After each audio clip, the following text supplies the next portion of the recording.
Weh, sekarang ada isu awet ye. Ramailah anggota terbakar bini cek handphone macam polis weh. Bro, tuduhan dia orang nak tambah cawangan pokai, babe. Last clubbing dalam pejabat, bro. Bro, aku cakap tuduhan, bro. Sebab ini bukan page viral. Lapar konten macam setan cari makan, weh.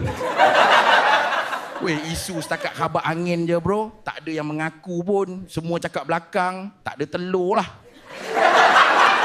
Bro, korang ingat jadi anggota tu macam masuk tadika ke, bro? Ilmu agama kosong, kena rugiah terbakar, weh. Weh, diorang ni suruh jadi imam steady, bro. Bukan macam korang lah. Suruh imam U-turn, saf belakang. Bro, family kita dulu ramai anggota kot. Nak tuduh ni macam maki keturunan sendiri. Bangang, weh.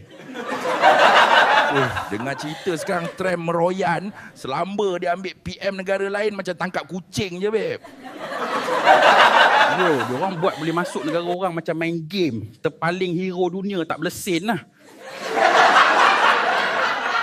Bro, yang best negara kena musibah keluar video rakyat menari enjoy, budak manalah dia nak kencing. Bro, negara kita pun ada, bro. Seronok sokong Mat Saleh menggila. Macam biasalah jadi baruah percuma. Weh, dunia sekarang ramai orang gila lah. Tengok jiran kita Siam, ingatkan lembut, sekali gaduh meletup, weh. Bro, kapal tanah besar masuk laut orang, kita ni bukan tak nampak. Cuma pura-pura rabun sebab takut kena tampar. Bro, negara lain sibuk gaduh, babe. Yang kita tak habis viral isu bangang. Tak ada kerja sangat kan? Bro, isu dalaman biar diorang je setel, netizen komen lebih kalau suruh lawan lanun terkencing dalam seluar kot.